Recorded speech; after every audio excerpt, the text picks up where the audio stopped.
మరి ఇరాన్ పాక్లు నిన్న మొన్నటి వరకు బద్ధ శత్రులుగా మారారు. దానికి రకరకాల కారణాలు ఉన్నాయి. వాటికి ఎవరి మటుకు వారికి వాళ్ళ వల్ల వీళ్ళకి నష్టం ఉంది, వీళ్ళ వల్ల వాళ్ళ నష్టం ఉంది. వాళ్ళ దేశంలోకి వీళ్ళు వెళ్ళి దాడి చేశారు, వీళ్ళు వెళ్ళి వాళ్ళ దేశంలో దాడి చేశారు. ఇలాగ బద్ధ శత్రులుగా మారుతున్న సమయంలో ఉన్నట్టుండి అన్నదమ్ములిద్దరికీ, అంటే పక్క పొరుగు దేశాలు ఇద్దరికీ స్నేహబంధము ఎంత మధురము అనే పాటలు పాడుకోవాల్సిన స్టేజీ ఈరోజు వచ్చింది. కారణం ఏంటంటే ప్రత్యేకంగా ఇరాన్కి తన దగ్గర అణ్వాయుధాలు లేవు. ఈ అణ్వాయుధాలు లేకపోవటానికి కారణం ఏంటంటే వాళ్ళ దగ్గర ఉన్న యురేనియం అణ్వాయుధాలకి ఉపయోగించే రీతిలో లేదు అనేది అది భావిస్తున్నది. దానికి తగ్గట్టుగా వాళ్ళ యొక్క సైంటిస్టులను చాలామందిని ఇజ్రాయెల్ దేశం చంపివేయటం జరిగింది. మరి ఇలాంటి స్టేజీలో మరి వీళ్ళకి సహాయపడగల దేశం ఎవరు అని ఆలోచిస్తే ఒక చేతకాని వెధవ ఒకడు ఉన్నాడు, వాడే పాకిస్తాన్. వాడిని లొంగ తీసుకోవడం చాలా ఈజీ. ఎందుకంటే వాడు దివాళి తీస్తున్నాడు. ఒక ఐటీ పండు తొక్క విసినా సరే ఏరుకొని తినేవాడు ఉన్నాడనే ఉద్దేశం తెలిసినటువంటి ఇరాన్ వెళ్ళి వాడితో మంతనాలు చేస్తున్నది.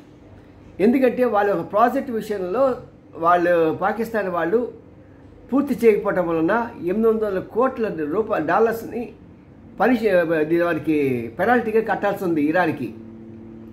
మరి దీన్ని ఉపయోగించుకొని నువ్వు ఇది కట్టక్కర్లేదులే, నువ్వు కనుక నీ సురుగులో ఉన్నటువంటి నీ అడ్డాలో ఉన్నటువంటి ఆ ఇరాన్ అణ్వస్త్రాలని ఇరాన్కి ఇస్తే నేను వాటిని వైప్ ఆఫ్ చేస్తాను ఆ రుణాన్ని అని మాట్లాడుకున్నారా అనేది చాలా గుబులు పుట్టిస్తున్నది ప్రపంచానికి. ఎందుకంటే ఒక్కసారి కనుక ఇరాన్ చేతిలో అణుబాంబులు వచ్చాయి అంటే అది వాడకం మాందు. ఎందుకంటే వాళ్ళు కొద్దిగా ఉద్రేక స్వభావం గల వ్యక్తులు.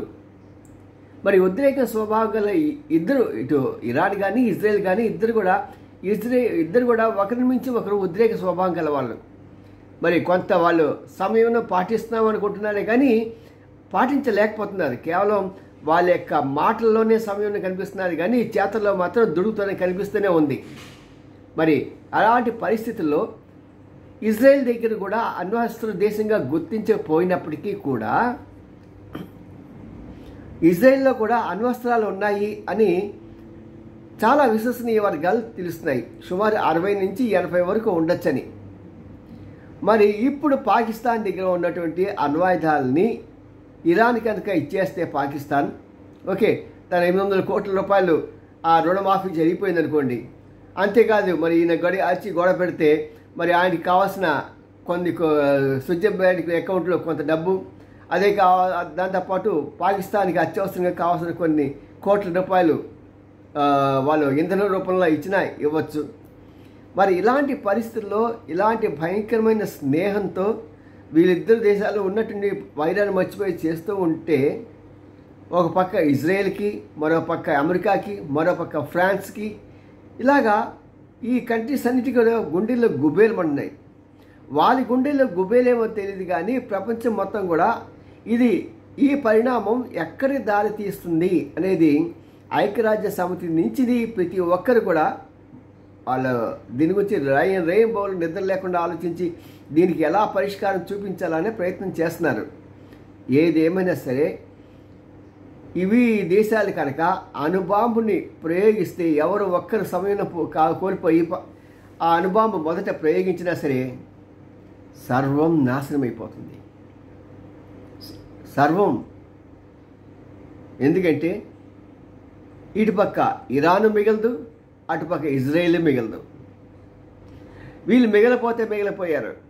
కానీ ఆ దేశాలు కనీసం ఇంకో 40-60 సంవత్సరాల వరకు అక్కడ జీవించడానికి ఏ మనిషికి అవకాశం దొరకదు, కనీసం కుక్కకు కూడా అవకాశం దొరకదు.